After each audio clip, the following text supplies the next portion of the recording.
Perfecto. Iniciamos entonces con la grabación de la clase y con la continuación, ¿verdad? De nuestro programa de cursos.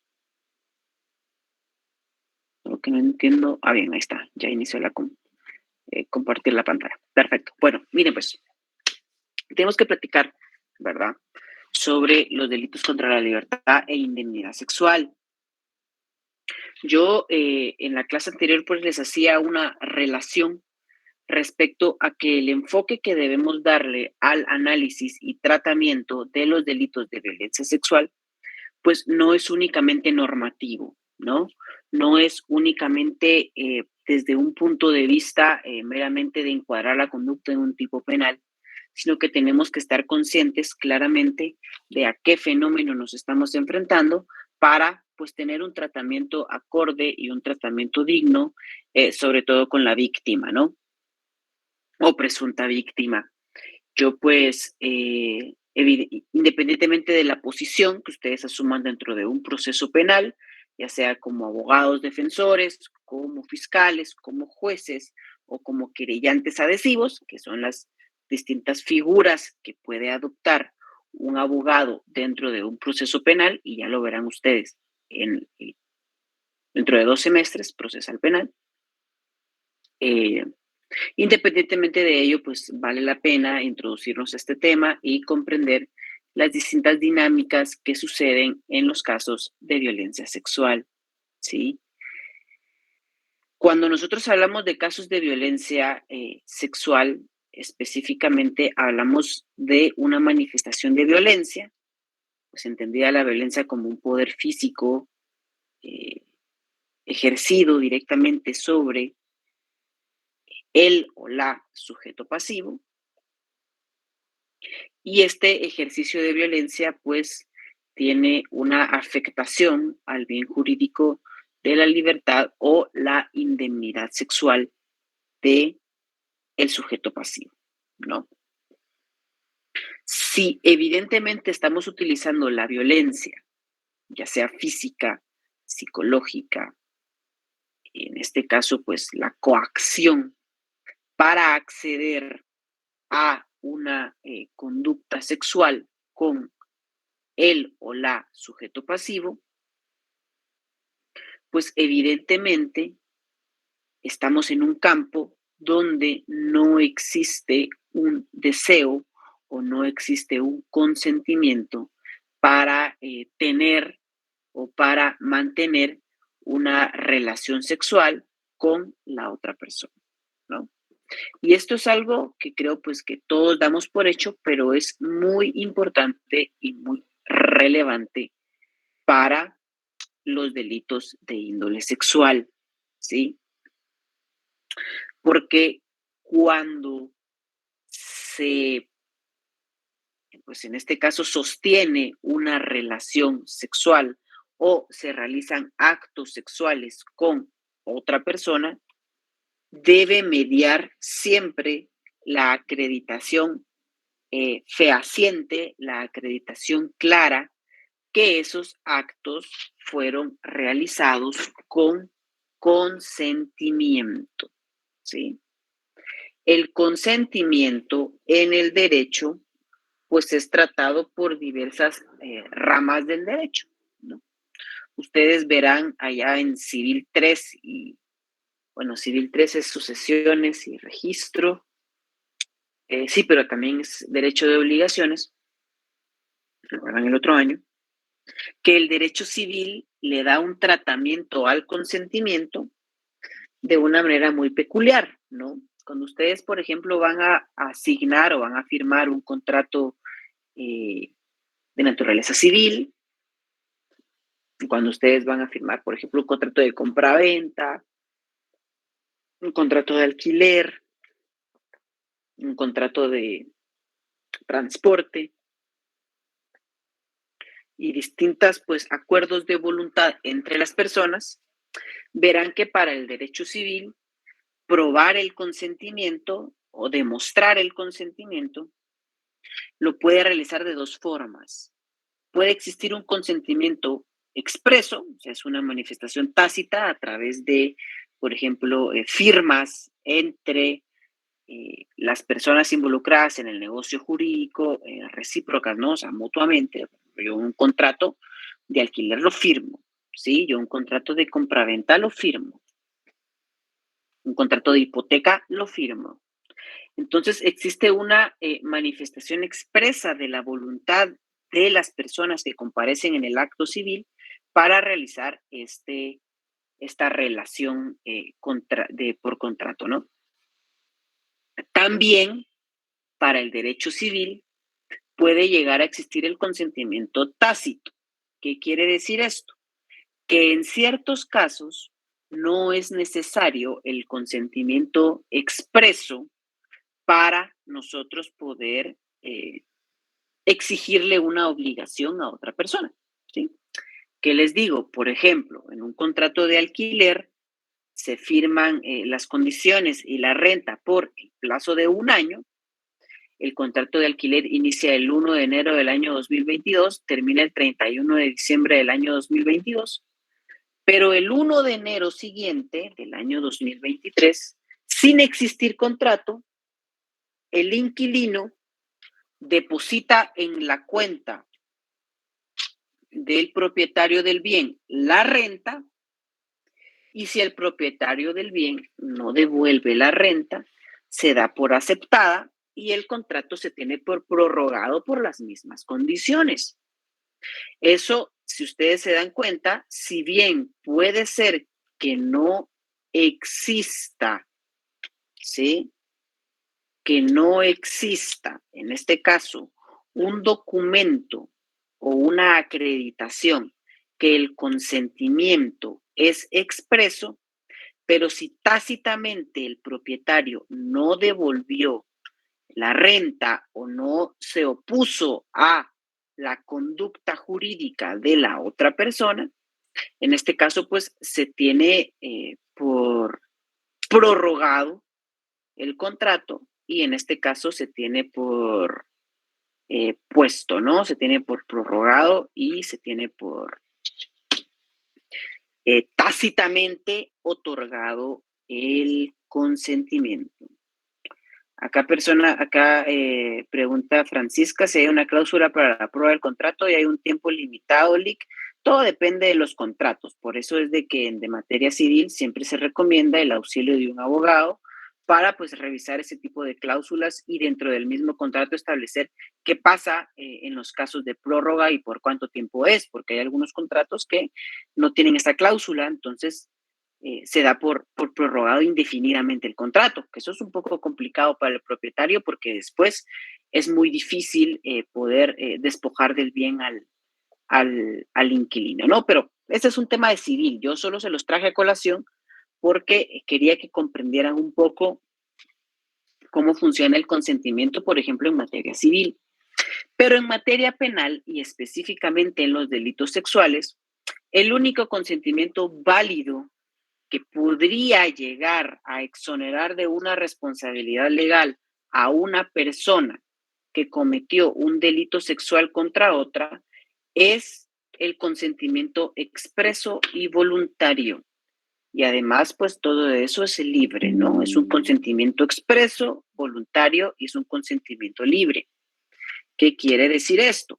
Primero, que únicamente aquellos actos sexuales o relaciones sexuales que hayan sido expresamente consentidos por la otra persona pueden considerarse como válidos, pueden considerarse como que no constituyen ningún delito sexual, ¿no? Por ejemplo, alguno o alguna de ustedes acuerda mediante cita por vía de WhatsApp, telefónica, redes sociales, visitar a otra persona eh, un viernes a las 4 o 5 de la tarde y pues en esa conversación acuerdan, ¿verdad? Que la visita pues estará compuesta por una comida, pero también por un tiempo para mantener una relación sexual y ambos tienen y expresan su consentimiento. para mantener esa relación sexual. Evidentemente, ese tipo de conversaciones pues no es tan formalista y legalista como yo se las estoy expresando, pero como abogados, evidentemente, ustedes al momento de recrear los hechos deben extraer y verificar si existe o no ese consentimiento, ¿sí? Si existe o no ese consentimiento. Ahora bien, si no llega a existir ese tipo de consentimiento, ojo, que puede constituir esa conducta humana como una falta de consentimiento, ¿sí? Para mantener el acto sexual, ¿sí? Por ejemplo, que la persona nunca afirmativamente aceptó mantener relaciones sexuales con la otra persona, ¿sí? Y ahí tienen ustedes una posible comisión de un delito, ¿ok? Mucho ojo con eso. Francisca consulta acá. ¿Qué sucede cuando hay engaño al momento de dar ese consentimiento? Por eso yo les manifestaba en la diapositiva anterior que el consentimiento debe ser expreso, debe ser libre y debe ser voluntario. Si existe un engaño al momento de otorgar el consentimiento, ese consentimiento se considera viciado, ¿sí? No da lugar a, que puede dar lugar a la comisión de un delito sexual, ¿no? Eh, pues pueden suceder en temas sexuales distintos casos, ¿verdad? En los cuales puede existir un engaño para eh, acceder carnalmente o para realizar tocamientos o actos sexuales sobre otra persona, ¿no? Eso puede pasar, pero creo que lo vamos a ver específicamente en los tipos penales para no confundirnos hasta ahora. Hasta el momento en lo que vamos platicando es en el consentimiento, ¿sí? ¿Cómo se llamaba ese consentimiento de engaño? Pues no, pues es un consentimiento viciado, ¿verdad, Manuel? Es un consentimiento que evidentemente pues no fue otorgado de una forma libre, toda vez de que existía un engaño, para inducir al engaño a la persona, ¿no? Por ejemplo, a un menor de edad o a una menor de edad, ¿no? Que una persona finja ser médico para, en este caso, pues poder desvestir al menor de edad y tener acceso a sus partes genitales. Ahí pudiera existir un engaño, pero lo veremos, como les digo, ya cuando estemos analizando las distintas conductas que regula el Código Penal, ¿sí? Pero pudiera existir un consentimiento viciado, ¿ok? Catherine levantó la mano, adelante. Licenciado, ¿qué pasa si una persona da su consentimiento y en el acto sexual dice que pare y ya no quiere y la otra persona continúa? Pues en ese caso, si dio su consentimiento al inicio, pero luego lo retira, evidentemente, pues es una obligación, ¿verdad? O es algo, pues ya no permitido continuar con la relación sexual. Y si la persona, pues que está manteniendo las relaciones sexuales, no detiene el acto en ese momento, ¿verdad? Después de que claramente le dijeron que no, entonces en ese caso, pues sí puede encuadrar esos actos en un delito sexual, ¿sí? Creo que es muy importante también su pregunta, Catherine, porque hay ciertas cuestiones que más allá que como abogados, más allá de abogados, pues como personas y por cultura general y conocimiento común debemos manejar, ¿sí? Y esa es que en los actos sexuales toda práctica debe ser consensuada, ¿sí? Si ustedes tienen acceso físico a otra persona, pues ustedes saben bien, ¿verdad? Creo que estoy hablando acá con personas adultas ya, saben bien que los actos sexuales pueden tomar distintas formas y pueden tomar distintas manifestaciones, ¿sí? Puede ser que una persona dé su consentimiento para realizar cierto tipo de actos sexuales, ¿sí? Pero que dé su consentimiento para la realización de esos actos sexuales no implica que tácitamente esté dando su consentimiento para otro tipo de actos, ¿sí?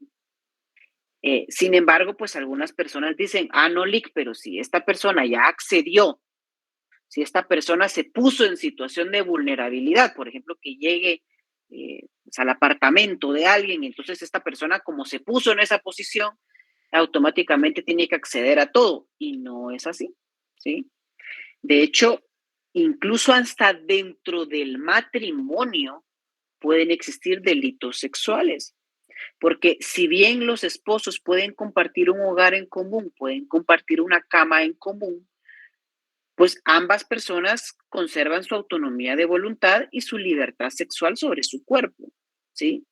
Y si determinado esposo o esposa, porque los delitos sexuales pueden ser víctimas ambos géneros, aunque pues mayoritariamente las víctimas son mujeres, en este caso pues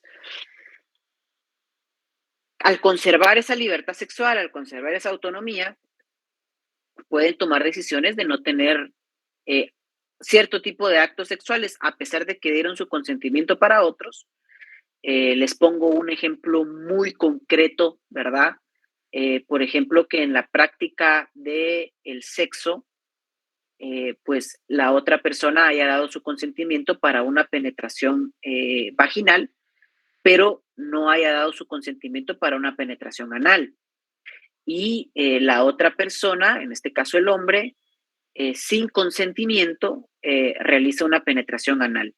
Aunque existiera un consentimiento para mantener la relación sexual por la vía vaginal, ese acto no consensuado de tener una penetración por la vía anal puede ser encuadrado y puede ser considerado como un delito de violación, ¿sí? Entonces, siempre el consentimiento es el elemento central y es el elemento principal al momento de analizar los distintos actos sexuales, ¿sí? Y si ya existe una retirada del consentimiento, pues la otra persona no puede continuar con dichas prácticas, ¿ok? ¿Estamos claros en eso? Sí, licenciado. Sí queda claro, licenciado, gracias. Perfecto. Rosa dice, ¿qué pasa si la persona que responde y da el consentimiento es menor de edad? Lo vamos a ver en esta diapositiva, Rosa. ¿Y qué pasa si el caso que acaba de preguntar pasa, pero el denunciante sea el hombre, ya que la mujer no quiso parar? Bueno, pues en este caso depende, ¿verdad? En este caso depende porque, como se los comentaba, ¿verdad? Los delitos sexuales pueden ser cometidos tanto como contra hombres como contra mujeres.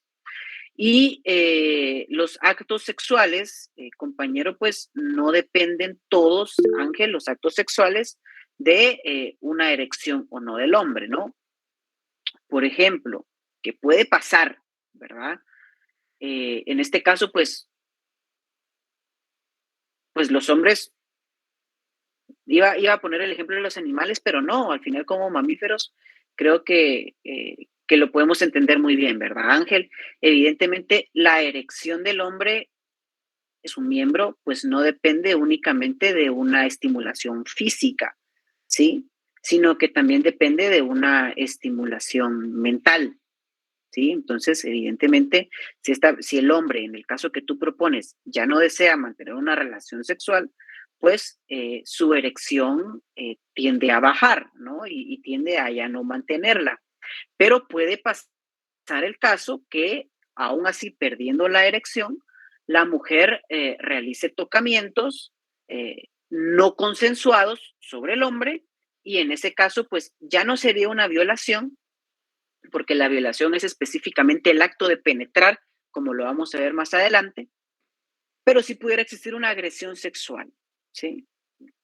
Si pudiera existir una agresión sexual. Pero estos casos los tocaremos, como se los repito, cuando veamos específicamente los tipos penales. Carlos Pérez levantó la mano, adelante. Licenciado, muy buenas tardes. Tanto en hombres como en mujeres, ¿qué pasa si hay un consentimiento entre ambos? Pero antes de tener la relación sexual, por ejemplo, uno de los dos no quiere que se utilice, por ejemplo, un preservativo. Y, y posteriormente uno se puede dar cuenta de que fue infectado de alguna de alguna enfermedad de transmisión sexual como el SIDA u otras, puede uno demandar ya sea a la mujer o la mujer al hombre por esta acción. Sí, dos cuestiones ahí, ¿verdad? Evidentemente, pues, que van más allá del derecho penal, ¿no? Una es, pues, la educación sexual, ¿sí?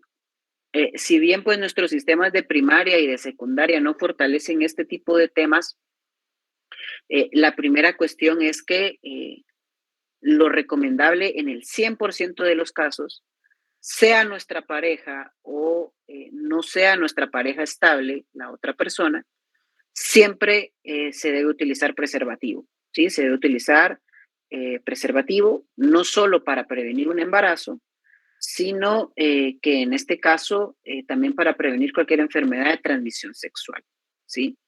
Suele suceder, como están acá colocando en el chat, ¿verdad? Que existen ciertas relaciones sexuales en las cuales hay consentimiento para mantener las mismas, pero con preservativo, y que en el acto sexual, ¿sí?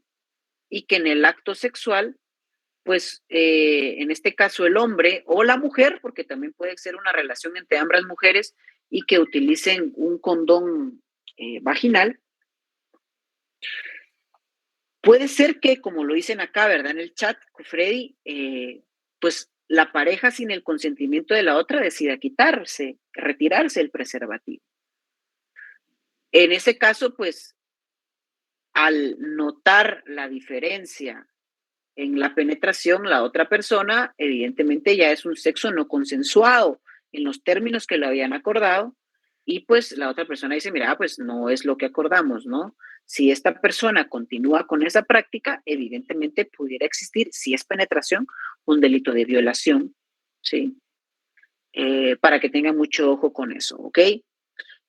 Respecto a la transmisión dolosa de una enfermedad de transmisión sexual, tengo entendido que ya en clases anteriores vieron ustedes el tipo penal precisamente de transmisión de enfermedades sexuales, ¿sí?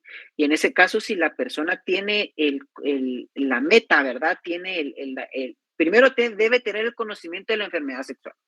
Y una vez con el conocimiento de la enfermedad sexual, pues realizar el acto sexual con el objeto y propósito de contagiar a la otra persona. Pero entonces esto ya es un delito independiente, Carlos, porque incluso podría existir un sexo consensuado en el cual pues ambas personas deciden utilizar preservativo, pero uno de los dos sabe que que tiene en su cuerpo una enfermedad de transmisión sexual y realiza este tipo de actos, entonces en ese caso ya cometería otro delito, ¿ok? ¿Estamos claros? No, gracias, está bien. Perfecto. Gracias. Muy bien, va. Entonces, mucho ojo con eso, ¿verdad? Evidentemente yo sé que el tema de índole sexual, como se los digo, no es mecánico, no es legalista, pero estamos en una clase de derecho penal y se debe, pues, hablar de esos temas y extraer sus elementos desde el punto de vista jurídico, ¿no? Entonces, el consentimiento debe ser libre, debe ser voluntario, ¿sí? Y debe ser expreso. Ojo ahí con eso. Si ustedes llegaran, por ejemplo, a tener clientes, les toca ser abogados defensores de alguna persona que realizó o que está siendo sindicada de este tipo de actos, o juez o querellante, o fiscal, pues lo que se debe probar en la construcción de nuestro caso, en la construcción de ese iter criminis, para ustedes, que ese iter criminis pues nos da el orden para poder argumentar la comisión o no de un acto delictivo, se debe reflexionar y se debe hacer una pausa sobre la existencia o no del consentimiento. Eso es clave. Si no existe consentimiento, automáticamente sí es un delito de índole sexual, ¿no? También puede existir el consentimiento, por ejemplo, como lo decían acá en el chat, ¿verdad? Que sea bajo engaño, o que el consentimiento sea dado bajo efectos de licor, de estupefacientes, o esté en una posición física en la cual no puede ser expreso ese consentimiento, como que él o la persona esté dormida o mentalmente incapacitada, ¿no? Si bien puede ser que la otra persona argumente, mire, es que la otra persona pues nunca me dijo que no, no existe un consentimiento dado de forma válida si la persona, por ejemplo, está bajo los efectos de alcohol, ¿verdad? Es una persona que no puede, que claramente pues no está consciente de sus actos, pues no puede en este caso otorgar su consentimiento para mantener una relación sexual. Entonces, en ese caso, si no estaba en esas condiciones, pues evidentemente cualquier acto sexual que se realice sobre esta persona puede encuadrar en un delito sexual, ¿sí? Puede encuadrar en un delito sexual. Por eso es tan delicado el tema de los delitos sexuales y lo que debemos comprender es la importancia y la necesidad de acreditar claramente siempre la existencia de un consentimiento. En este apartado, Alexia levantó la mano. Adelante, por favor. Sí, buenas tardes, Rick. Fíjese que solo con una duda. Fíjese que yo estaba viendo una serie justamente sobre abogados y tocaron un caso que habla sobre las relaciones sexuales con una persona discapacitada, ¿verdad? En el caso, pues al chavo, porque era contra una muchacha. Obviamente todo esto es ficticio, ¿verdad? Pero me causó curiosidad ahorita que estamos tocando este tema. Al chavo lo estaban acusando por una cuasi violación, algo así, era el término que usaban ellos. Entonces, pero la chava ya era mayor de edad y todo, ¿verdad? Pero obviamente tenía una leve discapacidad. Entonces, la mamá era la que lo estaba acusando él de violación y justamente decían esto de que pues ella se había dado su consentimiento.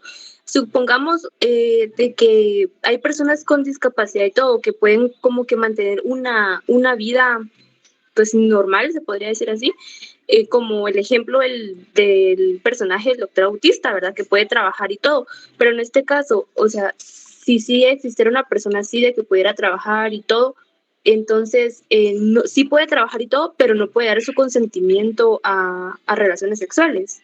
Y sí podrían acusar a la pareja de violación. Ok, bueno, con eso, dos cuestiones, ¿verdad? Primeramente, pues la figura de la cuasi violación no existe en el ordenamiento jurídico guatemalteco, ¿no? Aquí es o es violación o no es violación, esa es la primera.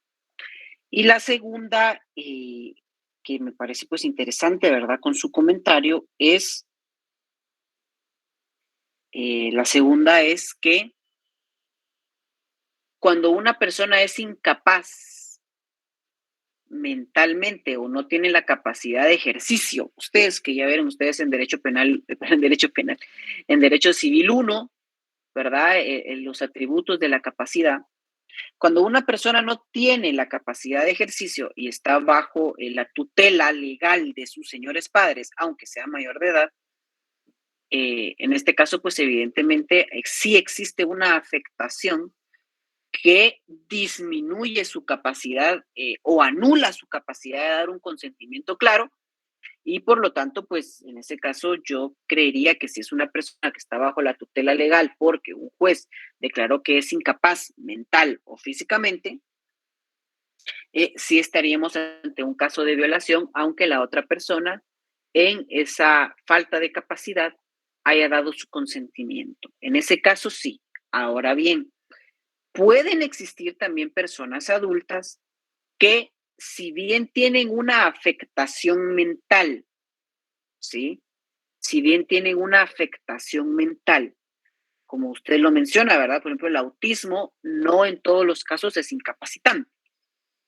Claro está que tiene un tratamiento específico, pero no en todos los casos. De hecho, hay casos de personas autistas que su coeficiente intelectual y su capacidad de realizar ciertas tareas es superior a las de las personas que no sufren de en este caso, fenómeno, ¿no? De esta situación. Autismo. Exactamente. Y puede existir otros casos, ¿verdad? Por ejemplo, yo pues, algún conocimiento tengo, por ejemplo, de las ausencias neurológicas, que en determinado momento es un padecimiento en el cual pues una persona, sus ondas cerebrales llegan a un punto donde se desconecta por 1 o 2 segundos, ¡toc!, o regresa, pasa. Pero este tipo de cuestiones no son incapacitantes, o sea, no hay una declaratoria de juez que diga que esta persona pues no es capaz por sí misma de tomar decisiones.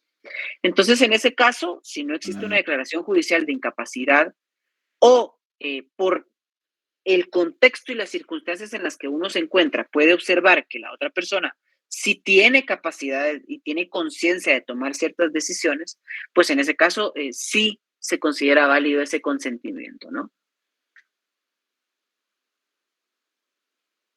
Pues, o sea, las personas que tienen algún tipo de ese tipo de incapacidades, no incapacidades, sino afecciones, son afecciones que no disminuyen la capacidad. Pues ese tipo de afecciones, ese tipo de cuadros clínicos, pues evidentemente también tienen derecho a desarrollar su libertad e indemnidad sexual como les plazca, ¿ok? ¿Estamos claros Gracias, con eso? licenciada. Sí, Perfecto. Bueno, y solo otra preguntita así rapidísima. sí. Entonces, usted dijo de que la cuasi violación no existía en la legislación guatemalteca, pero sí existe en otras legislaciones. ¿O Pues solo puede ser, inventaron? puede ser que sí exista. Recuerden ustedes de que, por ejemplo, en las series sajonas, ¿verdad? Las series estadounidenses, hablan del homicidio en primer grado, segundo grado, tercer grado. Los cargos de violación en primer grado, segundo grado, tercer grado, son otras tipificaciones y otras clasificaciones que utilizan otros sistemas jurídicos que pueden abarcar otras conductas que en el ordenamiento jurídico guatemalteco no estén abarcadas. Puede ser. No he tenido la oportunidad de ver esa serie, pero puede ser que sí. Ok, gracias, licenciada. Perfecto. Bueno, entonces, retomando el tema, ojo con eso. Cuando existe un contexto en el cual una persona es incapaz de dar su consentimiento de forma libre, expresa y voluntaria, puede ser a través de una incapacidad mental, una incapacidad física o el consumo de determinadas sustancias. Si no dio su consentimiento, puede existir un caso de un delito sexual. ¿Sí? Puede existir. ¿Ok? Esto es para lo que, pues, lamentablemente y culturalmente sucede en algunas ocasiones, ¿verdad? Que ante el estado de ebriedad de una persona, pues, en este caso, otra persona la llega o lo llega a buscar y realiza actos sexuales o relaciones sexuales con la otra persona, ¿no? Esto, pues, evidentemente es una actitud y es una conducta criminal porque no es válido cualquier consentimiento o aprovecharse o sacar ventaja de esa situación de la otra persona para mantener una relación sexual, ¿no? Eso es lo primero.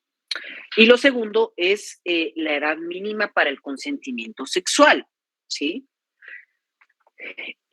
También cuando nosotros hablamos de los delitos sexuales, tenemos que estar claros en algo. No todos los países tienen, en este caso, pues limitada la vida sexual a las personas menores de edad. ¿Qué quiere decir esto? Que en determinados países los menores de edad, a partir de cierta edad, se considera que ya pueden ejercer su derecho de libertad sexual y el desarrollo de su sexualidad, ¿no? Hay en otros países donde está terminantemente prohibido, ¿sí? Por ejemplo, si usted mantiene relaciones sexuales con una persona menor de 18 años, es considerado un delito de violación y aunque esa persona le haya dicho que sí y que sí quería mantener el acto sexual, en algunos países se considera violación, aunque se mantenga. En otros países, si bien las personas no pueden ser mayores de edad todavía, pero, por ejemplo, a partir de la edad de 16 años ya pueden expresar su consentimiento libre para mantener relaciones sexuales con otra persona. ¿Sí? Acá en Guatemala, de conformidad con el artículo 173 del Código Penal que veremos en la siguiente clase, La edad mínima para otorgar el consentimiento sexual es de 14 años, ¿sí? Acá en Guatemala, la edad mínima para otorgar el consentimiento sexual es de 14 años. A los 14 años, el ordenamiento jurídico guatemalteco considera que las personas ya están en suficiente capacidad de brindar su consentimiento sexual para mantener una relación de este tipo, ¿sí? Ya se acepta y todo consentimiento expresado por una persona menor de edad, pero que sea mayor a 14 años, se considera como válido, ¿sí? Se considera como válido. Ojo, entonces opera en contrario, ¿no? Todas las personas menores de 14 años, aunque den su consentimiento, no se consideran que están en edad mínima para otorgarlo, ¿sí? Por lo anterior, toda relación o acto sexual mantenido o sostenido con una persona menor de 14 años es un delito sexual. Puede ser violación, puede ser agresión sexual, ¿sí? Entonces, ojo con eso. 14 años, acá en Guatemala, es la edad mínima que considera la legislación, en las cuales, pues, una persona puede mantener una relación sexual con otra, ¿no? Coacción por otra persona. También pueden existir casos en los cuales una persona dé su consentimiento, como lo veníamos platicando anteriormente, pero este consentimiento esté viciado por una coacción, ¿no? Los actos o las acciones de coacción pueden, en este caso, manifestarse en uso graduales de variables de fuerza. Esto quiere decir que la coacción puede adoptar varias manifestaciones, como puede ser una intimidación psicológica, como puede ser una extorsión, como puede ser una amenaza, ¿sí? Y todo consentimiento, aunque sea expreso y diga, sí, yo quiero mantener relaciones sexuales con otra persona, o sí, yo quiero que realicemos actos de tocamientos sexuales con otra persona, porque eso es algo que vamos a ver en la próxima clase. No es lo mismo una relación sexual con penetración a un acto sexual de tocamientos donde no existe penetración. Aún así, cualquiera de los dos casos es una acción sexual. En este caso, puede responder ese consentimiento a ese tipo de relaciones o actos. Puede ser dado expresamente, pero aún así no se considera válido porque existe o puede existir una coacción, ¿sí? Puede existir una coacción. Y si existe esa coacción, entonces automáticamente ese consentimiento se encuentra invalidado. ¿Ok? Entonces, recapitulando, ¿cuándo existe la violencia sexual? ¿Cuándo puede existir una conducta que presuntamente sea constitutiva de delito de carácter sexual? Primero, cuando no existe un consentimiento expreso. En otras palabras, si la persona te dijo que sí, puedes mantener una relación sexual. Si la persona te dijo que no, no puedes mantener una relación sexual. Si la persona te dijo tal vez, no puedes mantener una relación sexual.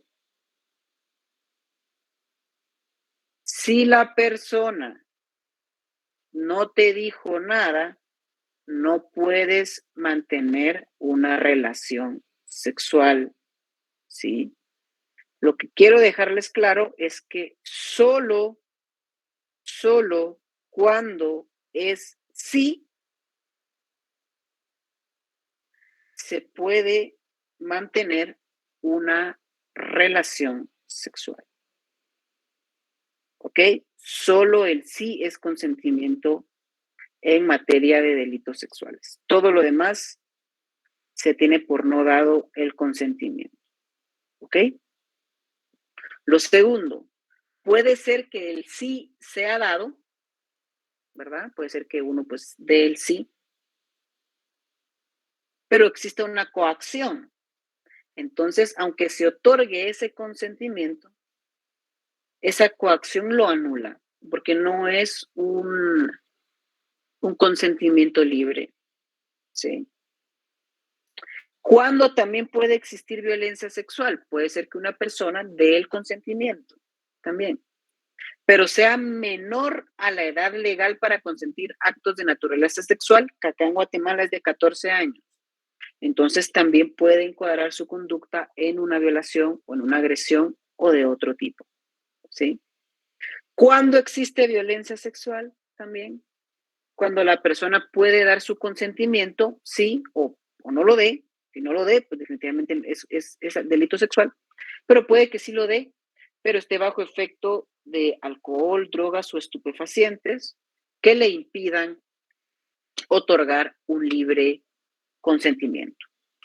¿Estamos claros entonces cuál es el elemento central en nuestro estudio y análisis de los delitos sexuales? Sí, licenciada. Sí, ¿Estamos licenciado. seguros ustedes? ¿Seguros? Esto Sí. es clave. Vamos.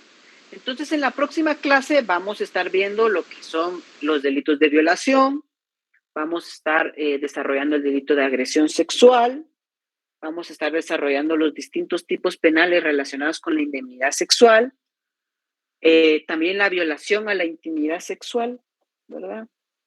El famoso sexting o el envío de fotografías por plataformas digitales de carácter sexual. Pues vamos a ver cómo trata el Código Penal a la revelación de este tipo de imágenes o este tipo de material audiovisual sin consentimiento de la otra persona. Vamos a ver qué consecuencias jurídicas le otorga a esas conductas. Y todo, pues lo veremos en la próxima clase, ¿sí? Entonces, lamentablemente no los voy a poder ver el próximo jueves porque es el Día de Independencia. Así que, pues nos veremos dentro de 15 días.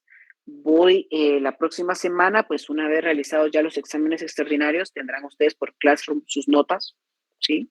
Tranquilos, ahí están sus notas, no le vamos a quitarle un punto. Ahí están sus puntos, son suyos. Y pues entonces nos vemos en la próxima oportunidad que tengamos, ¿verdad? Tengan todas y todos ustedes una muy buena tarde. Aquí Francisca dice, bueno, es su opinión, ¿verdad? Que la edad mínima para consentir sea de 14 años, pues algunos estados consideran que es 16, otros 15, otros 12, pero siempre va aparejado al desarrollo físico y mental de la persona, ¿no? Entonces, no se les niega tampoco a los adolescentes que puedan tener una etapa de desarrollo sexual temprano.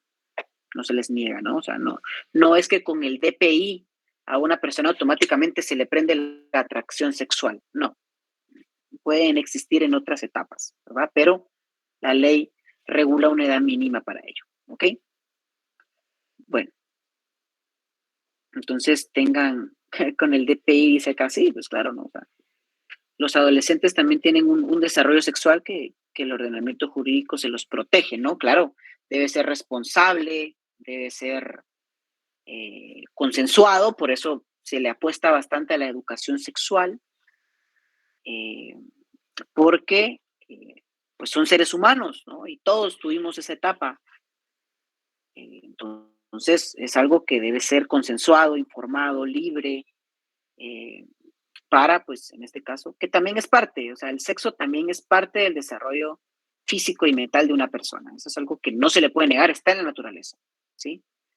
Pero por eso es que el ordenamiento jurídico contempla esta edad mínima, ¿no? Tengan entonces todas y todos ustedes una feliz tarde, ¿sí?